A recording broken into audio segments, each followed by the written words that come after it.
AITA for canceling our weekend trip after my wife said she settled for me? I'm Jasper, 37, and by the time this happened, Aubrey and I had been married for 6 years. I was the husband who remembered reservation times, rinsed the coffee pot before bed, and kept receipts because one of us always forgot which email had the confirmation number. For a long time, I thought being steady was one of the reasons Aubrey loved me. I didn't realize she had started using that same steadiness as the punchline whenever she wanted to look more exciting in front of other people. When Aubrey and I first got together, I loved how easily she could light up a room. She remembered people's drink orders after meeting them once. She could talk to a waiter, somebody's aunt, a bartender, and a stranger waiting for the restroom, and somehow make all 4 of them feel like they were already friends. I wasn't like that, and I never wanted to be. I like people. I just didn't need everybody in a room to like me back. That used to work well between us. She would pull me into conversations when I was hanging back, and I would quietly remind her we had to leave before she promised 3 separate people that we'd all get brunch next weekend. She used to joke that we balanced each other.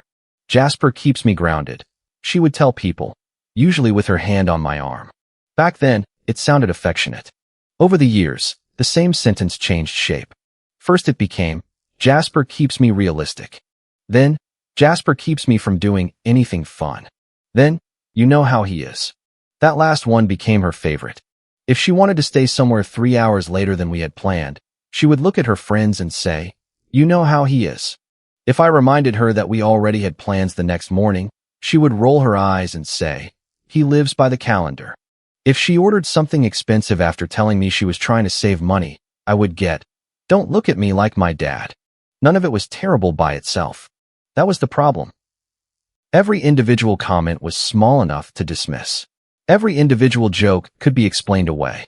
Every individual eye roll looked stupid to confront. But they added up. At one dinner, she introduced me as my boring husband, then squeezed my arm and kissed my cheek like affection canceled the insult. At another, I was halfway through telling a story when she waved her hand and said, okay, babe, land the plane. People laughed. I stopped talking. Later, in the car, I told her I didn't like being cut down in front of people. She stared out the passenger window and said, you're too sensitive. I'm not asking you to praise me, I said. I'm asking you not to make me the joke. It was one comment. It's not one comment. That was usually where she changed the subject. If I pushed, she would say, see, this is what I mean. You make everything heavy. Or, nobody else thought it was a big deal. Or, you don't get social things the way I do. That one always irritated me because it turned basic respect into some complicated social skill I apparently hadn't learned. The truth is, I let too much of it go. I told myself I was being mature. I told myself marriage involved choosing your battles. I told myself there was no point ruining an otherwise good night over a stupid joke. Sometimes that was true. Sometimes, choosing your battles was just a nicer phrase for teaching someone there would be no consequences. And I had taught Aubrey that lesson well. I want to be clear about something, because people always ask why someone stays when the disrespect becomes obvious from the outside. I still loved my wife. There were still mornings when she came into the kitchen in one of my old shirts and stole the first sip of my coffee before I had even tasted it. There were still quiet grocery runs where she would hook 2 fingers around mine while we stood in the cereal aisle. There were nights when we would both be too tired to do anything useful and sit on the couch arguing about which terrible movie looked least terrible. Aubrey was not cruel every hour of every day. That would have made things easier. Instead, the good parts were private, while the disrespect increasingly happened in public. It was like she liked being married to me when nobody was watching, but when people were watching, she needed them to believe she could have done better. I didn't have language for that at the time. I just knew I was starting to dread some of her friends. Not because they were all bad people. Most of them weren't. I dreaded the version of Aubrey that showed up around them. She became louder, sharper, more dismissive, and the more people laughed, the more she leaned into it. Derek was one of the worst influences in that circle. I knew him socially, but I never considered him my friend. He was the kind of guy who could say something insulting with a grin and then act amazed if anyone objected. He liked pushing until somebody pushed back, then claiming they had no sense of humor. Aubrey found him hilarious. For a long time, I didn't think much more of it than that. The dinner where everything changed was supposed to be a celebration for Aubrey. It wasn't her birthday. It wasn't our anniversary. She had hit a personal milestone that mattered to her, and for about a month she had been saying she wanted one really good night with friends. So I handled it. I booked a restaurant she liked and paid the reservation deposit. I called a small bakery she had mentioned a few times and ordered a cake in the flavor she always picked when we shared dessert. I confirmed a private car for later because Aubrey hated dealing with ride shares when she was dressed up and drinking. And on top of that, I booked a weekend away for the two of us. 2 nights. Upgraded room. Late checkout. Dinner reservation. I even paid extra for a small cake to be delivered to the room because I wanted the weekend to feel connected to the celebration. It wasn't some grand life-changing gesture. It was just me trying. I had been hearing for months that we never did anything anymore, so I decided to do something. I didn't tell Aubrey about the trip because I wanted to surprise her after dinner. I wanted one moment where she looked at me like I had done something right before anybody else had a chance to react. That probably sounds pathetic in hindsight. At the time, it felt hopeful. The night started fine. Aubrey looked beautiful. She knew it, too, but in the good way. She was in a great mood when we left, touching up her lipstick in the passenger mirror and asking if I had remembered to confirm the cake. I did, I said. The right cake? Yes. The good bakery? Yes. She smiled. See? This is why I keep you. I laughed because it sounded playful. That sentence came back to me later. The restaurant was busy, but not chaotic. The table was already set when we arrived, and the server knew there was a cake coming out later. A few people were there before us, including Camille, Aubrey's closest friend, and Derek. I liked Camille well enough. She could be a little conflict avoidant, but she was usually kind to me. Derek looked me up and down when I walked over. That's the jacket you went with? Aubrey asked. She said it quietly, but not quietly enough. I looked down at myself. Apparently. Derek laughed. Man, Jasper always looks like he was invited by accident. A couple people chuckled. I waited for Aubrey to say something. Not a speech. Not a dramatic defense. Just, don't be mean. Or even, he looks fine. Instead, she laughed harder than anyone else. I smiled because I had learned that if I didn't smile, the conversation became about my reaction instead of their comment. We sat down. For the first 40 minutes, I mostly listened. Aubrey was in full performance mode. She was funny, animated. She moved from story to story, touching people's wrists when she laughed, remembering exactly what somebody had told her 2 weeks earlier, pulling everyone into the conversation. Watching her work a table was impressive. It was also exhausting when you knew you might become material at any moment. When the appetizers came, one of her friends looked around and said, "This place is perfect. You always plan the best stuff." Aubrey lifted her glass. I know. I had to make sure tonight didn't feel thrown together. I looked at her. She saw me looking and smiled like we shared some private joke. I had booked the restaurant. I had paid the deposit. I had coordinated the cake. I had arranged the car. And there she was accepting credit without even pausing. I told myself it didn't matter.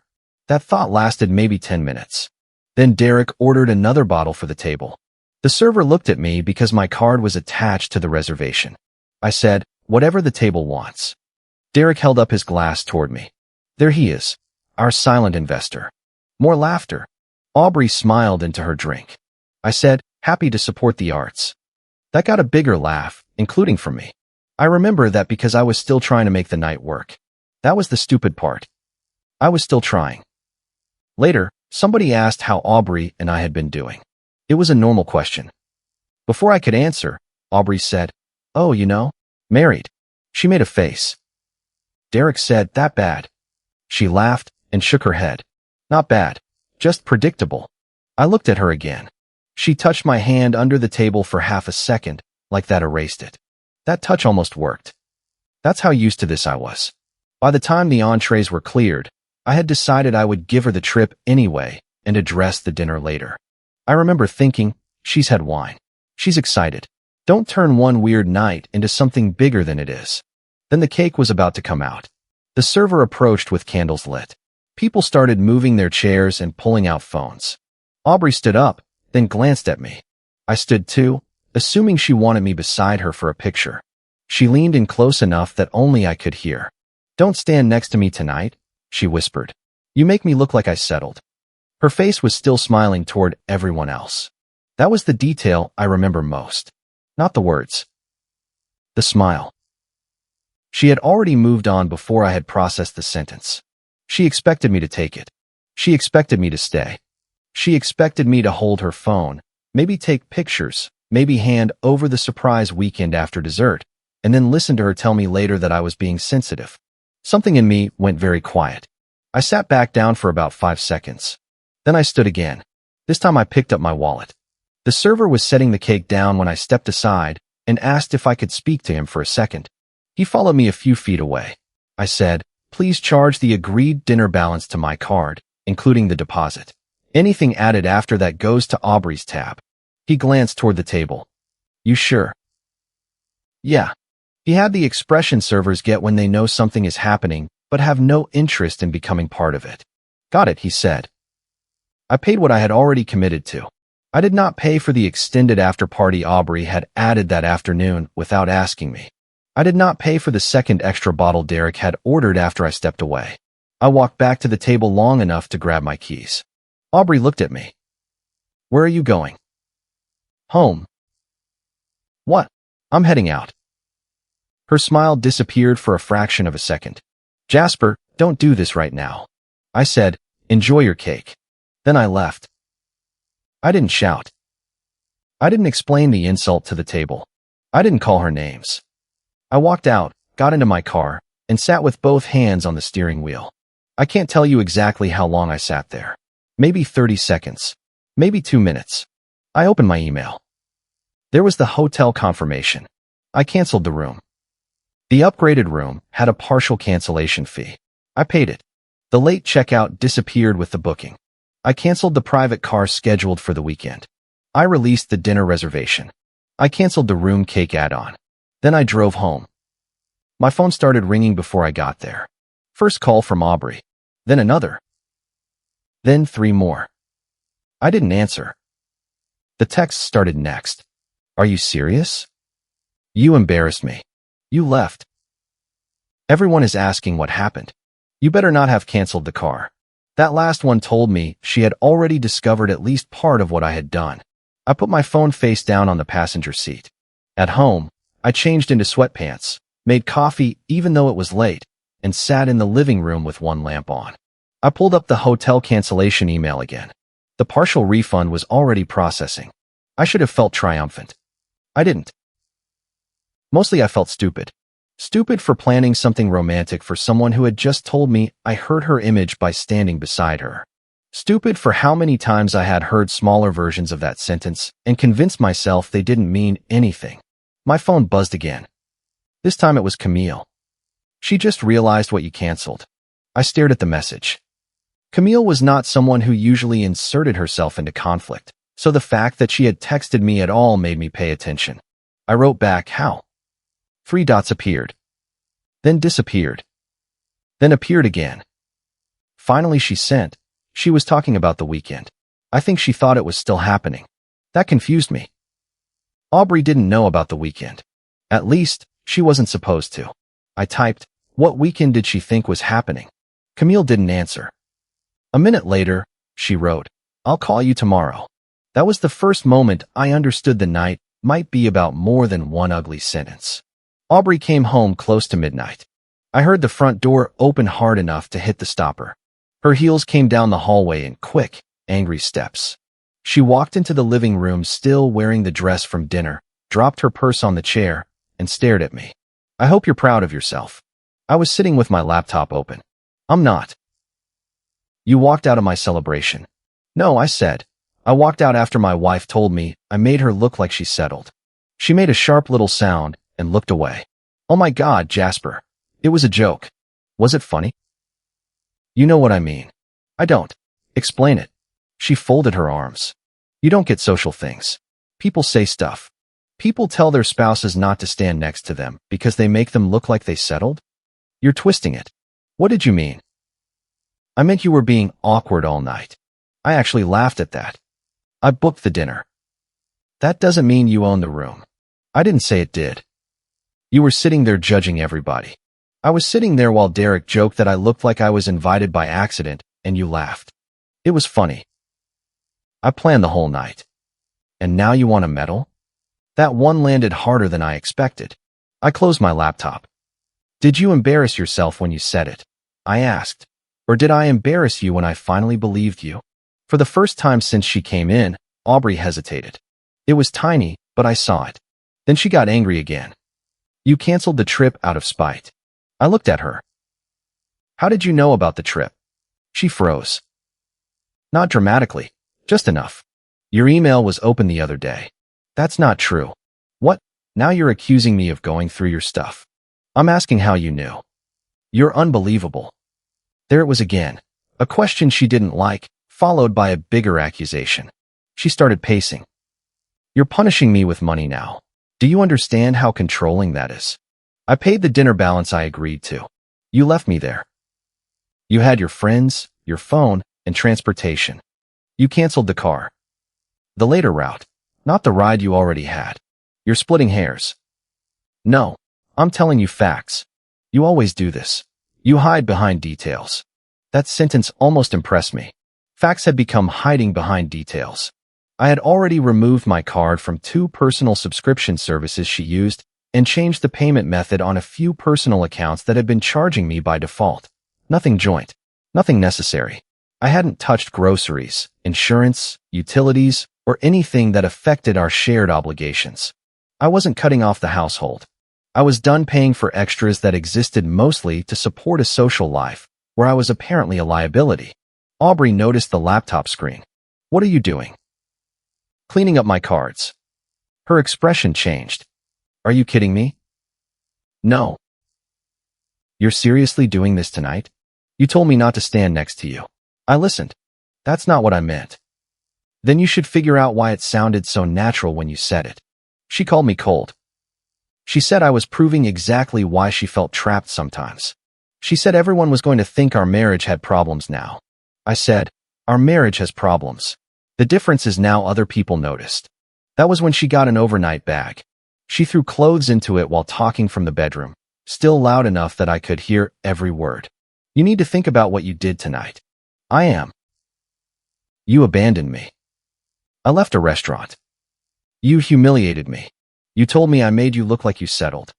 She came back into the hallway carrying the bag. You're going to regret making this about money.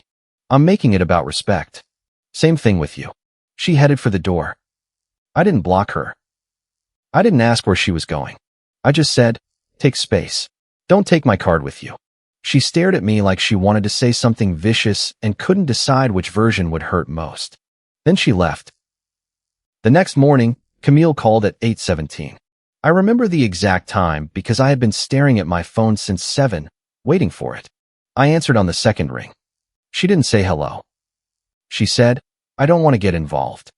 I leaned back in my chair. Then don't. But don't call me to give me half of something. She was quiet for a long time. Then she said, did you know Aubrey has been telling people you two are basically separated?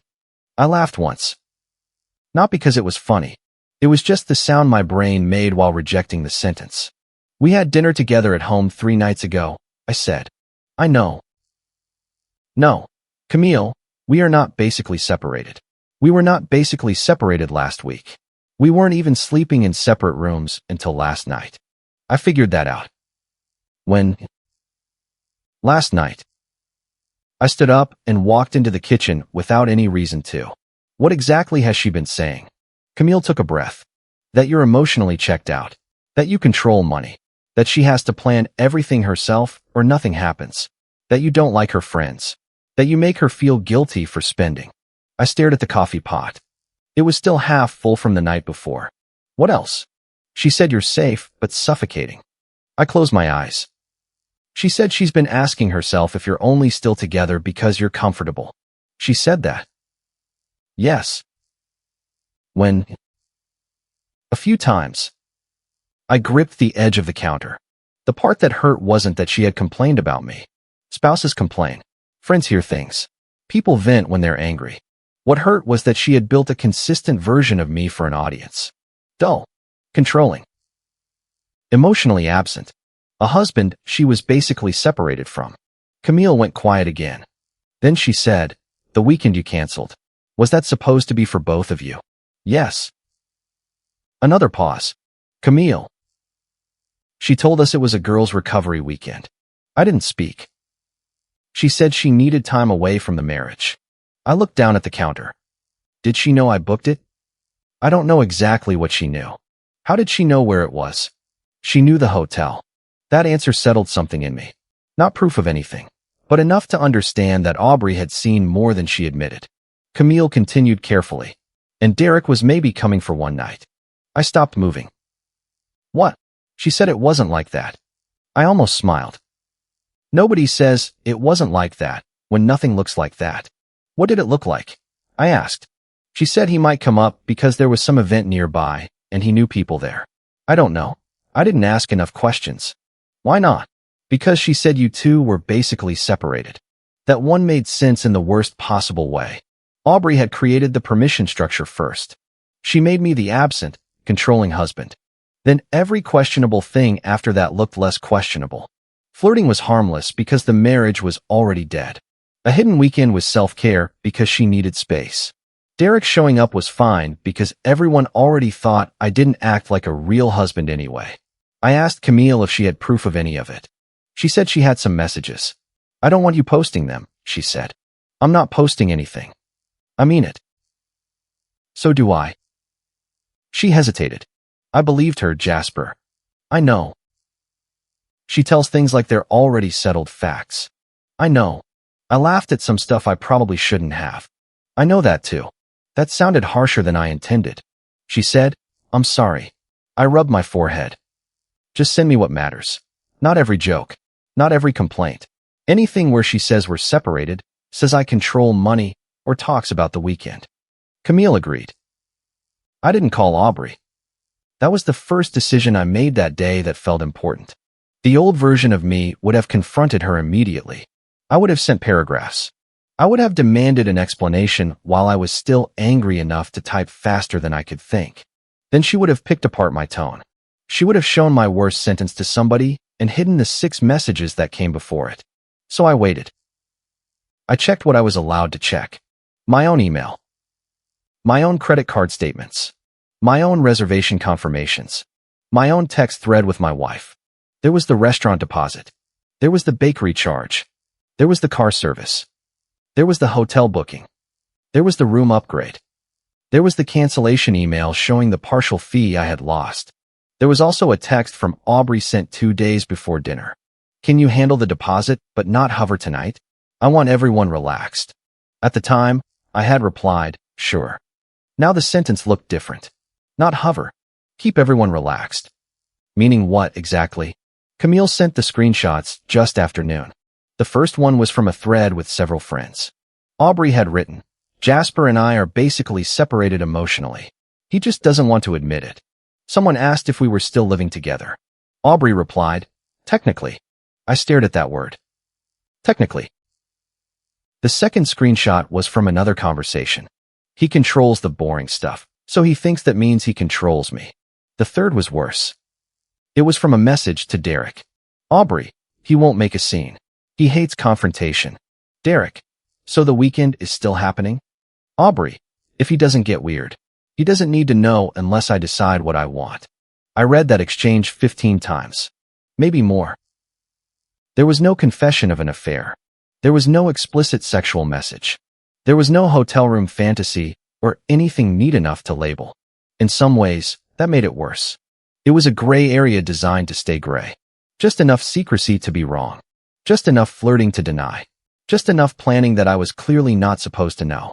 And threaded through all of it was her confidence that I would tolerate whatever happened. "He won't make a scene." That sentence made me angrier than Derek's name being there. She knew I valued restraint, and she had turned that restraint into permission. I called Nolan. He's one of my oldest friends and the person I usually talk to when I need somebody who will not flatter me. He came over that afternoon. I showed him the screenshots and explained the dinner. He read everything twice.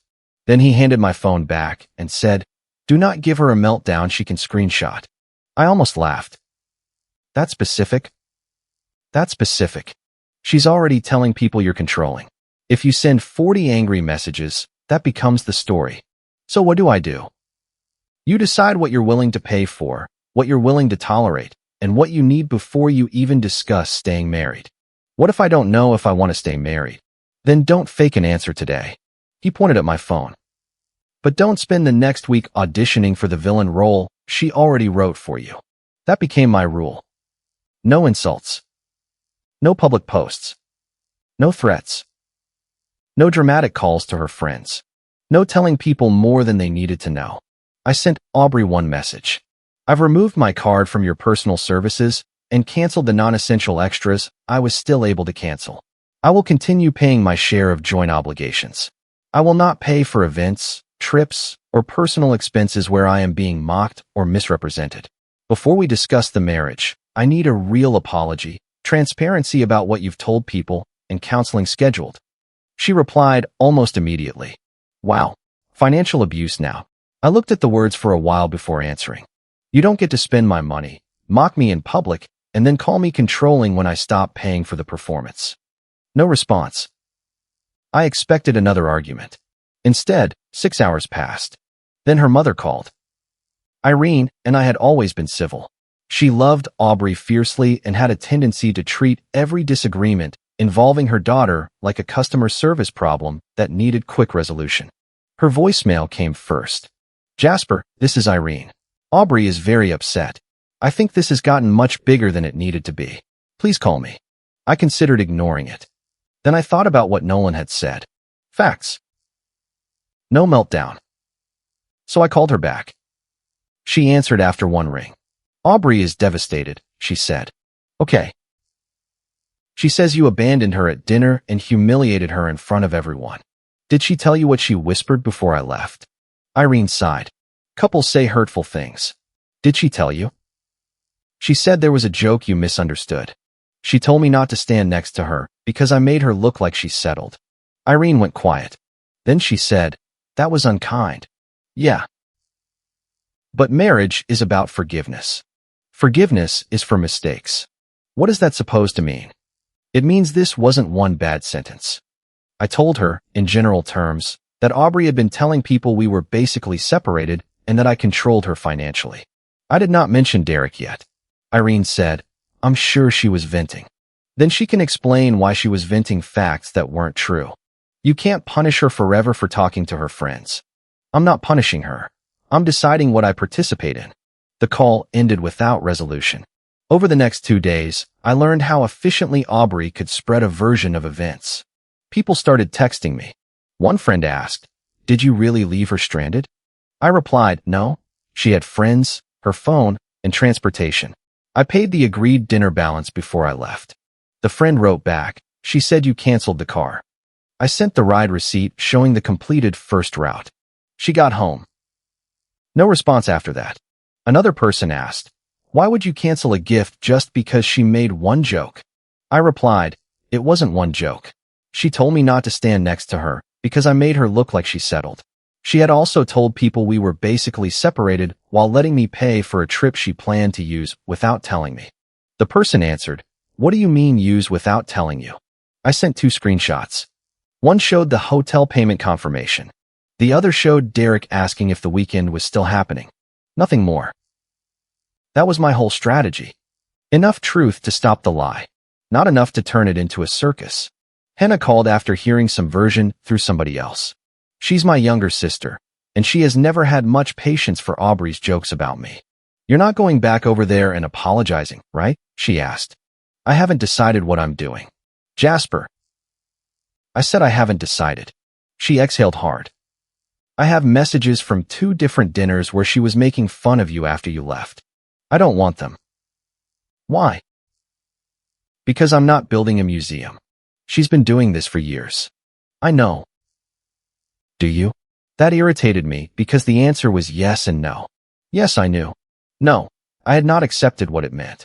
Hannah softened her voice. You can love someone and still stop volunteering to be humiliated. I didn't answer. She added, and being calm doesn't make you weak. Just don't use calm as an excuse to do nothing. That one stayed with me. Aubrey and I barely spoke for 2 days. She stayed with her mother. Her personal subscriptions started sending her payment update emails. One beauty appointment tried to charge my card and failed because I had removed it as the default payment method. She texted me immediately. Seriously? Yes. You know this was already scheduled. Then use your card. You're proving my point. What point? That you use money when you're angry. I'm paying our shared bills. I'm not paying your personal appointments. You always paid them before. I also thought we were functioning as a married team before. That's manipulative. I wrote, control is stopping you from spending your money. A boundary is stopping you from spending mine. She didn't answer. Later that day, I spoke with a family attorney for basic information. I did not file anything. I didn't threaten Aubrey with divorce. I wanted to know what I should and should not do with shared accounts if we stayed separated for a while. The advice was boring, practical, and exactly what I needed. Document shared obligations. Do not drain accounts. Do not make retaliatory financial moves. Keep records. That was easy for me. I had always kept records. For the first time, that habit didn't feel boring. It felt protective. 3 days after the dinner, Aubrey texted me. Mom thinks we should all sit down. You need to apologize properly, and I think it would help if people heard you admit you overreacted. I read the message twice. I almost refused. Then I realized what she was asking for. She didn't want a private conversation. She wanted a reset in front of the same social circle that had watched me leave. If I apologized publicly, her story became true. She was the wife with the insecure husband who had overreacted to a joke and punished her with money. I would be restored to my original role, except now I would have signed the script myself. So I agreed to go. Nolan offered to come with me. I told him no. Why? Because I don't want anyone saying I brought backup. He nodded. Then stick to facts. That's the plan. And if she starts baiting you? I leave. Good. The gathering was at Irene's place. Small, quiet, no big dramatic audience. Aubrey was there, along with Irene, Camille, Derek, and 2 friends from the dinner. There were drinks on the coffee table and a plate of food nobody seemed interested in eating.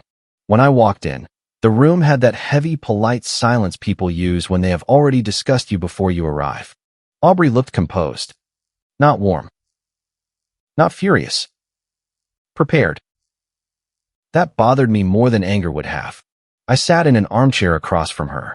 Nobody made small talk for long. Aubrey started. I think we all know this got out of hand. I said nothing. She continued. Jasper walked out of my celebration without explaining anything. He canceled a trip because he was angry, then started removing financial support and making people think I had done something terrible when I was honest about feeling emotionally alone. Derek stared at the floor. Camille's face was unreadable. Aubrey kept going. I've always said Jasper can be insecure around my friends. That night proved it. I made one stupid joke, and instead of talking to me, he punished me in front of everyone. Irene looked at me. I think this is where you should say what you need to say. Everyone waited. So I did. I'll apologize for one thing, I said. Aubrey's shoulders loosened slightly. I should have told the table why I was leaving.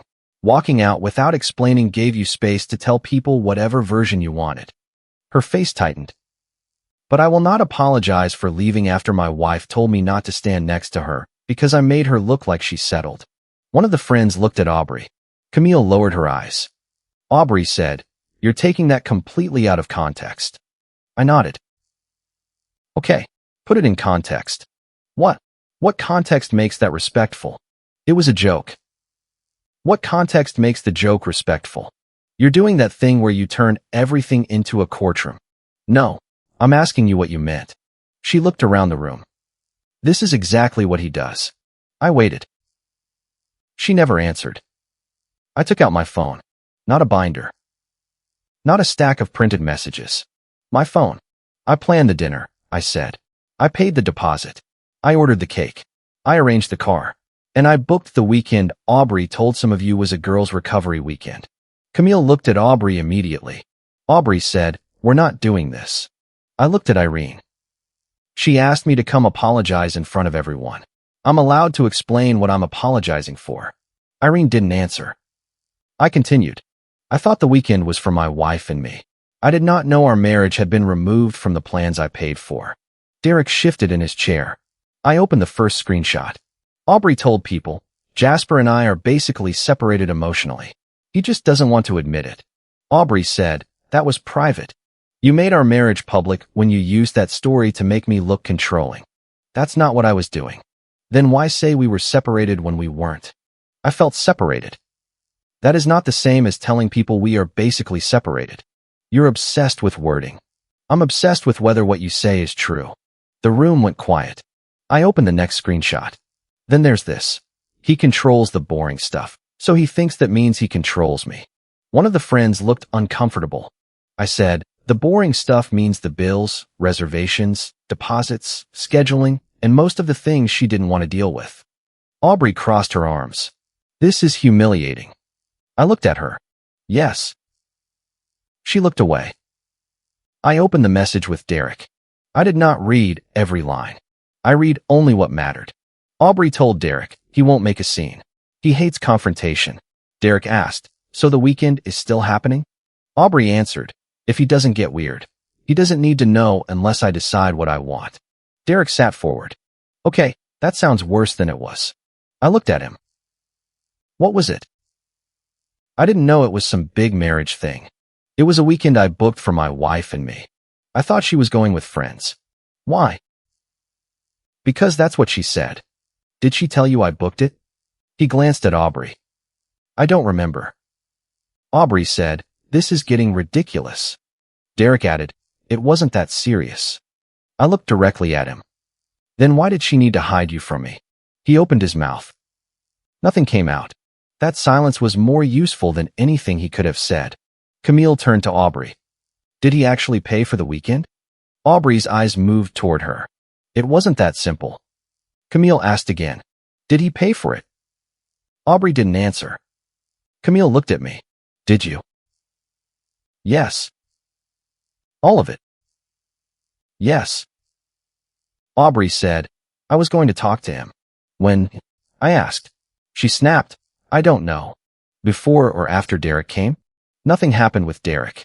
I didn't say it did. Derek raised both hands. Exactly. Nothing happened. I don't want to be dragged into married people drama. I almost smiled. You were comfortable being in it when the hotel still existed. He stood up. This is insane. I didn't stop him. He left a few minutes later. Irene tried to move the conversation somewhere safer. Jasper, couples say hurtful things. People vent to friends. You don't destroy a marriage over a few messages. I looked at her. I didn't destroy it. What do you call all this then? I stopped decorating it. Aubrey laughed once, bitterly. You really rehearsed that? No. I put my phone down on my knee. I didn't cancel your celebration. I canceled my role as the idiot funding it. Nobody laughed. That was the point. Aubrey's face changed in a way I had rarely seen. Not rage. Not embarrassment exactly. More like the room had stopped responding to her the way she expected. For years, she had controlled the tone by speaking first and speaking confidently. That night, confidence wasn't enough. The receipts existed. The messages existed. And worse for her, the people she had used as an audience were now realizing they had also been used as witnesses to a false story. One of the friends from dinner spoke quietly. You told us he wouldn't let you spend money on yourself. Aubrey said, that's how it feels. The friend frowned. But he paid for that dinner. That's not the point. And the hotel? Aubrey looked at me instead of answering. I didn't rescue her. Camille said, you also told me he didn't plan anything anymore. Aubrey stood up. Can everyone stop acting like I'm some monster because my marriage has problems? I stayed seated. No one said you're a monster. You're making me look horrible. I'm showing people what I paid for and what you told them. Same thing. No, they only become the same thing when the facts make you look bad. Irene told everyone to calm down. No one was yelling. That almost made it more uncomfortable. Aubrey wiped under one eye and looked at me. What do you want? That was the first useful question she had asked me in 3 days. I want 3 things if we're even going to talk about fixing this. She folded her arms again. Here we go. First, I want a real apology. Not, I'm sorry you were hurt. Not, I'm sorry the joke landed wrong. I want you to apologize for humiliating me, lying about our marriage, and using my money while telling people I controlled you with it. She looked at the floor. Second, I want you to correct the story with the people you told. You do not need to make a public post. You do not need to humiliate yourself. You need to tell the actual people involved that we were not basically separated, that I didn't abandon you for no reason, and that I didn't cut off shared money. Aubrey said, You want me to go around begging people to forgive me? No, I want you to tell the truth. What's the third thing?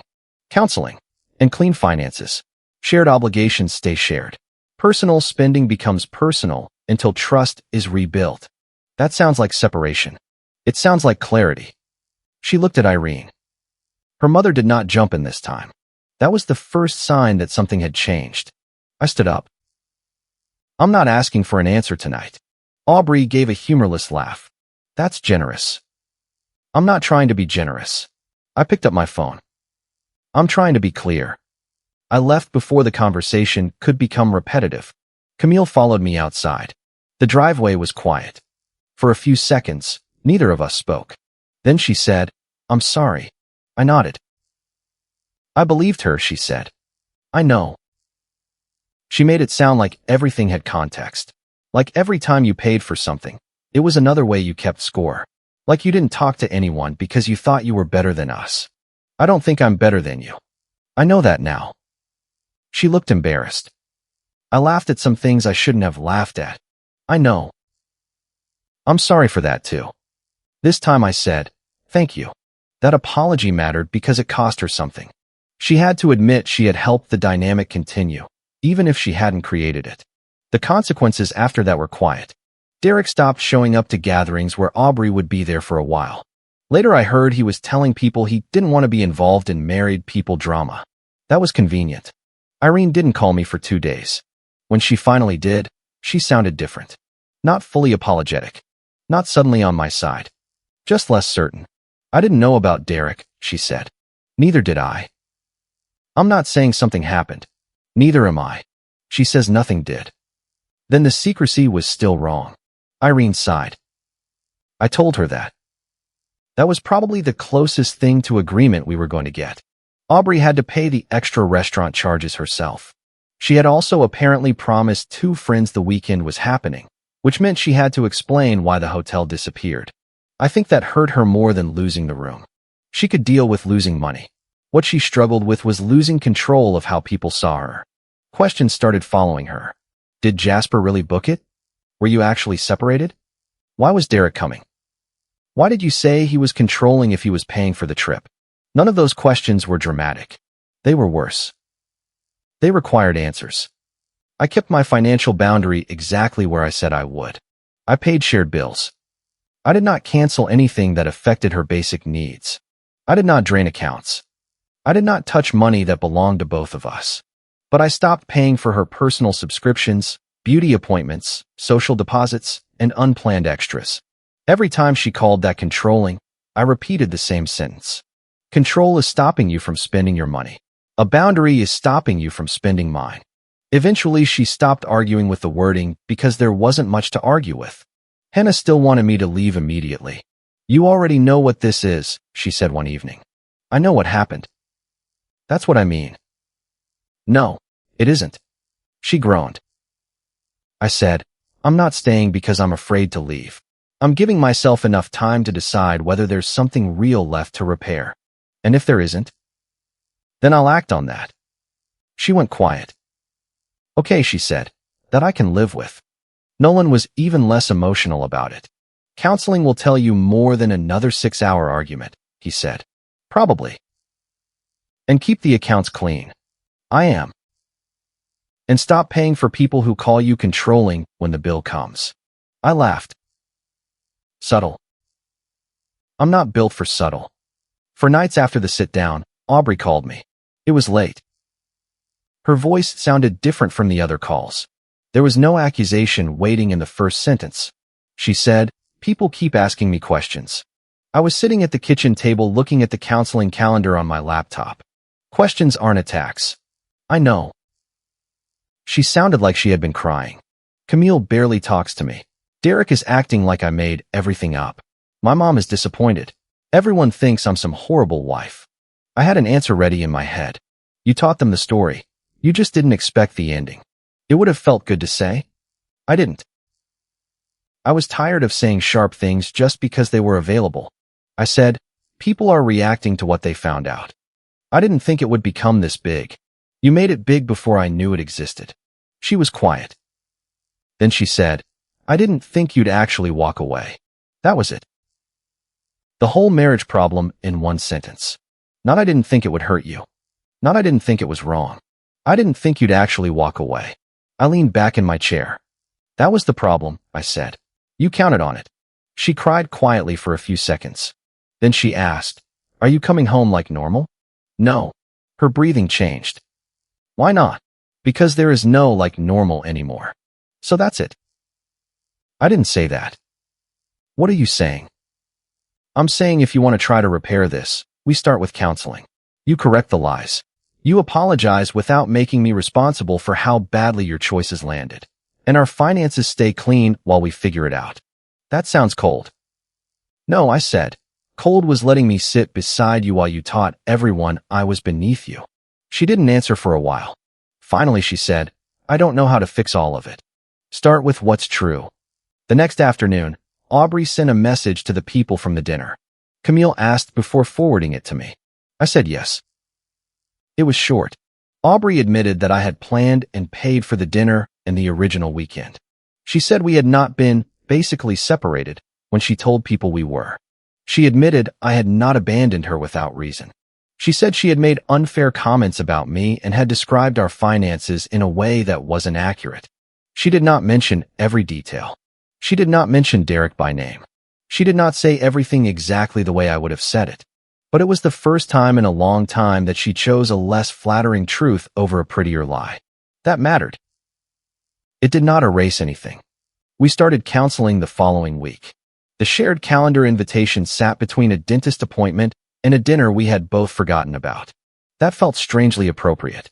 Marriage repair did not arrive with dramatic music. It arrived as a 45-minute appointment on a Tuesday. The first session was uncomfortable. Aubrey tried to explain that she felt invisible in the marriage. I listened. Some of what she said was fair. I had become quieter over the years. I avoided some social events because I expected to be mocked. I had started making decisions alone because discussing them often became another argument. I could own that. What I would not own was the story that my withdrawal had happened in a vacuum. The counselor asked Aubrey why she told people we were essentially separated before saying it to me. Aubrey stared at the floor for a long time. Then she said, because if I told Jasper, I would have had to deal with what it meant. That was one of the first honest things she said in counseling. The counselor asked why Derek was included in the weekend plan. Aubrey said she liked the attention. Not that she planned to sleep with him. Not that nothing was going on. She said she liked the attention. That answer hurt, but it was useful. She admitted she had enjoyed being seen as the woman who could still attract somebody more spontaneous than her husband. She admitted that telling people I was dull made her feel more interesting. She admitted that calling me controlling made it easier to accept what I paid for without feeling dependent on me. That was ugly. It was also the first explanation that made sense. I told her something I had avoided saying because it made me look weaker than anger did. I kept waiting for you to defend me. She looked at me. At the dinner? At all of them. I swallowed. Every time somebody made a joke and you laughed, I waited for the next sentence to be, okay, that's enough. You never said it. Aubrey cried. I didn't reach for her. Not because I wanted to punish her. Because comfort used to arrive before accountability, and then the whole issue disappeared. This time, it needed to stay in the room. She said, I thought you knew I didn't mean it. I knew you liked people thinking it. She didn't argue. That silence mattered more than another apology would have in that moment. Weeks passed. Not everything improved cleanly. Aubrey still got defensive sometimes. I still caught myself preparing for disrespect before it happened. She complained once that separate personal spending made us feel like roommates. I told her, then rebuild enough trust that we both want to combine more again. She didn't like that answer. But she stopped calling it abuse. Camille and Aubrey remained strained. They did not have some dramatic friendship breakup. They just stopped talking as constantly. Camille told me later, "It's hard to unhear someone lie confidently once you know they did it to you too." I understood exactly what she meant. Derek faded out of the picture on his own. Aubrey said he had messaged once, mostly to say he didn't appreciate being made to look like he was part of something secret. I asked, "Wasn't he?" She said, "He knew more than you did." That was enough for me. There was never a clean confession of a physical affair because, as far as I know, there wasn't one. I stopped needing one. The betrayal was already real without making it more dramatic than it was. She had created a version of our marriage in which she was practically single. She had invited another man into plans I paid for. She had expected me to stay ignorant and keep funding the weekend. Whatever label people wanted to put on, that was less important than the fact that it broke trust. Aubrey's relationship with her mother changed a little too. Irene never became my biggest defender. That would have been fake. But she stopped calling me to explain forgiveness whenever Aubrey was upset.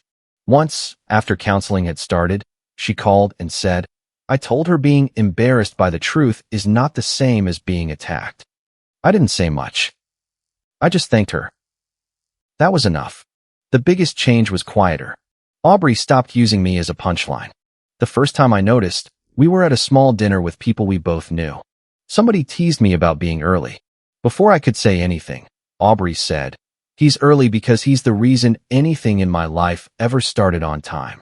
It was light. No big apology attached. No guilty look toward me. Just a joke that included me without lowering me. That should not have felt remarkable. It did. I didn't reward her for it. I didn't treat basic respect like a miracle. I just noticed. That became part of how I judged whether anything was actually changing. Not tears. Not promises. Behavior when nobody was forcing a conversation. I also changed. I stopped using silence as a peacekeeping strategy. If something bothered me, I said it while it was still small. Once, Aubrey interrupted a story I was telling and made a face like she was about to say, "Land the plane." I looked at her. She stopped herself. After dinner she said, "You saw that?" "Yeah." I almost did it again. "Yeah." "I'm sorry." "Okay." That was it. Number 3-hour argument. No accusation that I was too sensitive. No debate over whether everyone else thought it was funny. Just the problem, named early. That was new for both of us. I don't know whether our marriage will last forever. I'm not going to pretend counseling solved 6 years of habits in a few sessions. Trust comes back slowly, if it comes back at all. And I have made it clear that if Aubrey returns to the same pattern, I will not spend another 6 years explaining why it hurts. There are consequences now. Not punishments. Consequences. She knows I will leave a room where I am being humiliated. She knows I will not pay for plans I am excluded from or lied about. She knows that if she tells people a false story about me, I will correct it with facts. And I know something too. Being calm does not require staying. Being loyal does not require financing disrespect. And loving somebody does not mean volunteering to become the least important person in your own marriage. I never got the cancellation fee from the hotel back. For a while, seeing it on the statement irritated me. Now I'm glad it's there. Not because I enjoy losing money. Because it marks the exact amount I paid to stop pretending that weekend was still a gift. Aubrey once wanted me out of the picture because standing beside her made her feel like she had settled. So I stepped out of the performance entirely. Not out of spite. Not to scare her. Because for the first time, I believed what she had been showing me. And if people ask whether I left that dinner because of one cruel sentence, I tell them the truth. I didn't leave because of one cruel sentence. I left because she finally said out loud what she had been teaching everyone else to believe. If you liked it, don't forget to leave a comment and support the channel by subscribing. See you in the upcoming stories.